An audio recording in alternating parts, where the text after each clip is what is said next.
Target ng Senado magkaroon ng maikling panahon sa impeachment trial laban kay Vice President Sara Duterte. Day upang magkaroon ng sapat na panahon upang matutukan din ang iba pang mahalagang panukalang batas kabilang ang proposed 2027 national budget. Una nang itinaya ng mga mababatas na posibleng abutin ng 7 hanggang 8 buwan ang trial na magsisimula sa July 6. Ganman, sinabi ni Senate President Sherwin Gatchalian na nakikipagkonsulta na ang Senado sa prosecution at defense panel upang mapabilis ang proseso. Isa sa mga tinitinang hakbang ay ang pagbabawas ng bilang ng mga testigo at ebidensyang ihaharap sa impeachment trial, kabilang ang mahigit 10,000 pirasong ebidensya na naitala sa pre-trial conference. Samantala, tiniyak naman ng Senate Secretary na si Renato Bantog Jr. mananatiling bukas sa publiko ang impeachment trial. Maglalaan ng upuan sa gallery para sa mga nais manood sa paglilitis. Lunes tayo ngayon, June 29, 2026. Sa ulo ng ating mga balita, pagpapaikli ng impeachment proceedings laban kay Vice President Inday Sara Duterte, pinag-aaralan ng Senado. Pangulong BBM nanawagan ng pagkakaisa para naman matuldukan na ang karahasan sa mga paaralan. White Ribbon March naging mapayapa sa pangkahalatan ayon sa PNP. Ang Pilipinas nangunguna naman sa may pinaka-stressed na mga manggagawa sa buong Southeast Asia ayon yan sa survey. Aba, dapat sumusubaybay sila lagi doon sa trabaho tips ni ni para Boss makabawas GM. ng stress, partner. Yes, oo. Pero kung talagang kulang yung sweldo mo, stressful talaga yan. Oo, hindi ka din makalarga. Kaya nga. Dagdag bawas sa presyo ng petrolyo, nakamba bukas, LPG may major rollback ngayong linggo. Pasahe naman sa eroplano, inaasahan na bababa sa susunod na buwan. Pinakamababa daw yan for the past 3 months, partner. Talaga? Oo, larga na. Grade 8 student sinaksak ng 15 anyos na kaklase sa Cavite dahil naman sa bullying. Radyo natin nationwide. Kami po ang inyong mga tagapaghatid balita. Jessica San Diego, Babadilla. At Angelo Palmona sa detalye ng mga balita. Samantala, bubuksan naman ng Senado sa publiko ang impeachment trial ni VP Sara Duterte. Magsisimula sa July 6 kung saan maaaring manood nga ng personal ang mga magpaparehistro sa visitor management system ng kapulungan.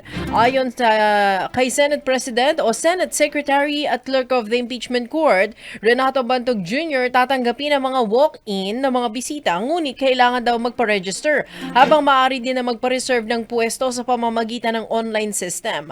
Hati sa 3 ang mga upuang ilalaan sa gallery, isang bahagi para sa mga imbitado ng prosecution, isa naman para sa mga imbitado ng depensa at isa para sa pangkalahatang publiko. May kakayahan ng gallery na tumanggap ng 340 individuals o 30 naman sa VIP box. Sinabi ni Bantog na tutok ang Senado sa mga huling paghahanda para sa paglilitis, kabilang na dyan ang inspeksyon sa mga silid, pagtitiyak na maayos ang mga audio o yung mga equipment at iba pang logistical requirements. Haharap si Duterte sa impeachment trial kaugnay ng mga paratang na kabilang ang maling paggamit ng confidential funds at hindi daw maipaliwanag na yaman nito. Nanood ka? Hindi ako nagpa-register. Hindi, mahaba naman yun Online. Online? Online ka manonood? Online, oo. Okay.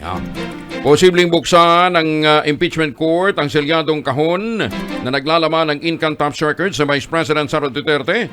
Oras na umarangkada na ang impeachment trial. Ayon kay Senate President Sherwin Gatchalian, maaari itong gawin ng impeachment court kahit hindi na markahan ang naturang kahon sa pre-trial conference. Ang box ng BIR ay kabilang sa may ebidensyang nais gamitin ng prosekusyon kaugnay ng umano'y hindi maipaliwanag na yaman ni Vice President Sara na nakapaloob sa Article 2 ng Articles of Impeachment. Nakatakda namang simula ng Senado ang paglilitis kay VP Inday sa Lunes, July 6. Maaari naman na iurong ng prosekusyon ang ilan sa mga articles of impeachment laban kay VP Inday Sara Duterte kung mapapatunayang matibay ang maipepresentang ebidensya sa paglilitis. Ayon kay House Prosecutor at Representative Joel Chua, layunin pa rin ang prosekusyon na maipresenta ang ebidensya para sa 4 na artikulo ng impeachment, pero posibleng bawasan ang ilang artikulo o testigo kung mapapatunayan na matibay ang kaso. Nauna nang humiling ang House Prosecution ng 63 days ng paglilitis, higit doble sa 30 araw na hinihiling ng kampo ng depensa, habang tinatayang aabot naman sa 7 hanggang 8 buwan ang kabuuan ng impeachment trial. Haba pala nito, partner. Sinabi rin ni Chua na halos 8,000 documents ang kailangan kasing markahan bilang ebidensya sa issue ng confidential funds dahil tumanggi ang depensa sa isang common marking process, kaya nadoble ang mga dokumentong kailangan nilang iproseso. Ipinapa-freeze ng International Criminal Court ang perang nakuha mula kay dating Pangulong Rodrigo Duterte nang maaresto ito noong nakaraang taon. Sa dokumentong inilabas ng ICC, pinayagan ito ang hiling ng prosekusyon na i-freeze ang lahat ng perang dala ni Mayor Digong nang ito'y maaresto noong March 2025. Hindi naman binanggit kung ilan ang eksaktong halaga ng pinagtutungkulang pera. Bago ang naging pasya ng ICC, iginiit ng defense team ng dating Pangulo, hindi kailangang i-grant ang naturang request ng prosekusyon dahil bukod sa pointless, ay hindi naman mahalaga na gawin pa ito. Samantala, umapila naman ang defense team sa ICC na huwag payagan ang prosekusyon na ma-access ang iba pang kagamitang nakuha mula sa dating Pangulo, kabilang ang lahat ng mga susi nito na ngayon nasa kustodiya ng registry. Samantala, nanawagan naman si Pangulong Ferdinand Marcos Jr. ng collective action upang maprotektahan ang mga kabataan sa sunod-sunod nga na insidente ng karahasan.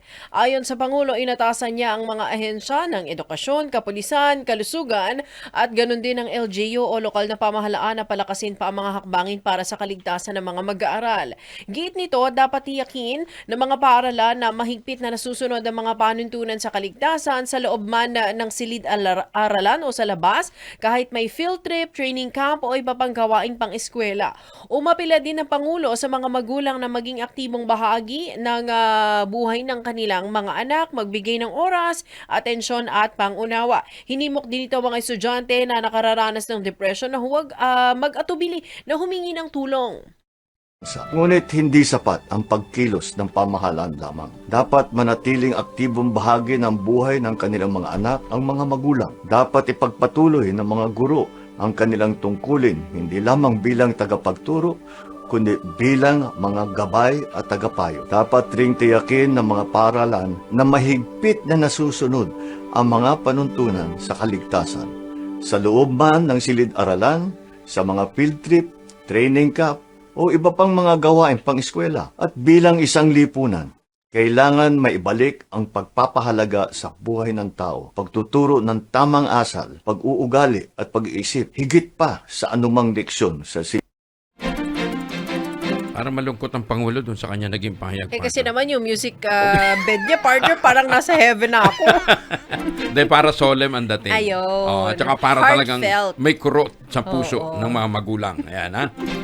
Inimok naman ng Philippine National Police ang mga paaralan na makipag-ugnayan sa kanila bago magsagawa ng off-campus activities. Naku, nadagdagan ang trabaho ng pulis.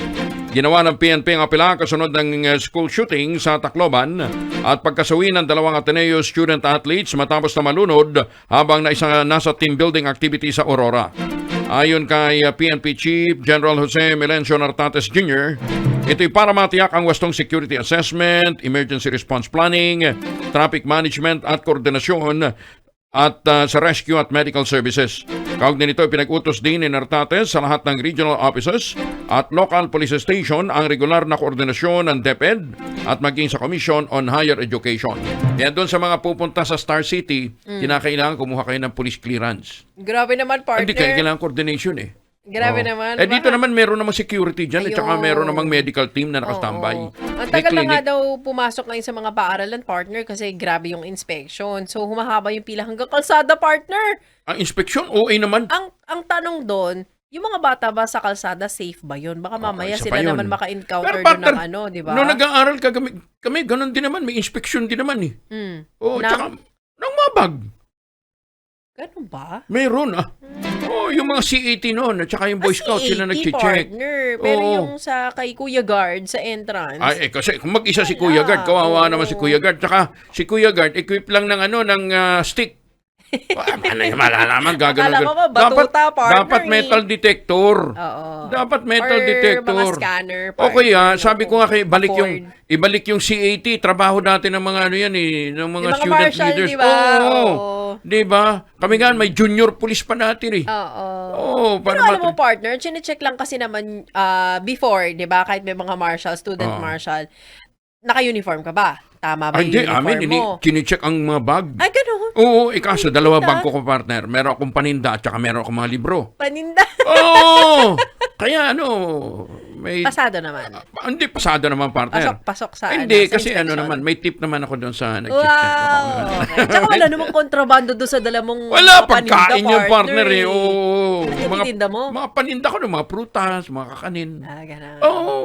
Pero nakatimbre yun sa nakatimbre sa... May permit ka, partner. Wala. Verbal. Na-verbal lang. Oo. Tsaka bakit mo... Enterprising nga bata Oo nga. Di ba? Ba't mo naman pipigilan? Early practice of Yes, entrepreneurship, oo. partner. Samantala, inilunsad naman nga ng Department of Education o ng DepEd ang malawakan na school safety campaign na layong paigtingin pa ang security ng mga paaralan sa buong bansa. Kabilang dito ang paggamit ng handheld metal detectors. Ito nga yung sinasabi mo, partner. Mga safety audits, CCTV, bag inspections at mas pinaigting na anti-bullying measures. Ayon kay Education Secretary Angara, layunin ng kampanya na ito na mas mapalakas pa ang coordination ng mga paaralan, magulang, lokal na pamahalaan, pulisya at iba pang mga stakeholders para maiwasan ang karahasan at mga sigurong kaligtasan ng mga mag-aaral. Kaugnay ito sa nangyaring pamamaril sa loob ng San Jose National High School sa Tacloban City noong June 22. Ipagbabawal na simula ngayong araw, June 29, ang pagdadala at paggamit ng cellphone ng mga estudyante sa lahat ng mga pampublikong paaralan. Ay, bawal na. Yan po ay sabayan lamang ng Dumanhog, Cebu. Sana sa buong bansa, partner. Oo, pero palagay ko, dito ako, believe kay Mayor, ha? Talagang may paninindigan siya. Pinagbawal. Ayon kay Mayor Efren Gontrano, gika ng Dumanhog, kukumpiskahin ang mga cellphone ng mga estudyante. Ibabalik na lamang yan pagkatapos ng school year. Oo, pero siguro pwede nang iwanan nila. Oo. Doon sa mga violator siguro. Sasauli after... Pag na-confiscate. pagka nakumpiska. After school year na ibabalik. Sino man ang hindi sang-ayon sa patakaran ni Mayor, maaaring ilipat ang kanilang anak sa ibang munisipyo. Rule talaga sa kanila. Yun, oo. Hindi ka pwede dito sa akin. Ayaw mo sumunod sa ordinansa? Doon ka, sa ibang Lipat- bayan. Transfer ka. Oo. Sinabi pa ni Mayor, layunin itong mapalitan ng ang screen time ng story time. Okay. Tama. Okay. Sa pamamagitan ng pagbabasa ng libro sa oras ng recess, tanghalian at iba pang libreng oras sa halip na nagbibidyo-bidyo at nagtitiktok. Habang hinihikayat din ng mga estudyanteng makipag-usap, makipag-ugnayan sa isa't isa sa halip na nakababad sa cellphone. Ayun. Natatawa yung mga estudyante natin, ha? Lalong-lalo na yung galing dyan sa University of... Mga taga Laguna yan, partner. Laguna, ha? di ba? Ayan, ha? Naku, buti na lang. Sabi nila, ay, sa Dumanhog naman yan. Oo. Nandito man naman kami sa Pasay ngayon. Pwede natin suggest natin to sa Sa oras naman ng emergency partner. Kasi, laging katuwiran nila eh. Paano pagka-emergency? Ayun. Sus, may Ginoo. Kami nung elementary kami, wala namang cellphone. Wala nang pager. Pero nalalaman ng magulang pag may emergency partner, di ba? Oo, kasi tatawag sa'yo. Tatawag. Di ba? Sa oras ng emergency, nilinaw naman ni Mayor Gika, ang mga guro at opisyal ng paaralan ang magsisilbing tulay ng komunikasyon sa pagitan ng mga magulang at mga estudyante habang nakaalalay din ang pulisya, ang Bureau of Fire Protection, ang Local Disaster Management Office at mga barangay official sa pagtugon sa anumang insidente. Possible naman yun, partner, na bawat teacher may assigned na cellphone, di ba? Pag may emergency, pwede mo makuha sa teacher. O, pero kasi yung estudyante hindi, lang naman ang tatanggalan ng cellphone. Alam mo ba, partner, meron na daw pag-aaral ngayon, may data na talaga, partner, na kahit hindi mo daw hawak yung cellphone mo, the mere fact na nasa loob siya ng bag mo or alam mo dala-dala mo siya, hati na agad yung attention mo. Totoo yan. Kasi parang lagi mo daw iniisip, halimbawa, nag-aaral sila, partner, nakikinig ng lecture. Half of their brain, iniisip, may notification ba ako? Oo. May may nag-message ba Ay, sa ikaw akin? ba? Saan mo ba iniiwan ang cellphone mo pagka matutulog ka? Yan na nga, sa bedside na rin yan, partner. Hindi, ako nilalayo ko, partner. Parang hindi mahawakan. Nilalakasan ko lang ang volume nung alarm. Oo. Kasi dati natatandaan ko pa nga, partner, pag matutulog ka na, ito turn off mo na yung cellphone mo, di ba? Dapat naman ganun eh. Oo. Oo, kailangan ko pang alarm eh. Hindi, bibili na lang ako ng alarm clock Yung para ring, walang ganun talaga. walang katuwiran, walang excuse ano. Oo, tsaka yun, walang repeat yun. Walang Oo. snooze yun, partner. Good morning doon sa mga ang alarm nila ay 6. Oo, kasi ayaw pumangon.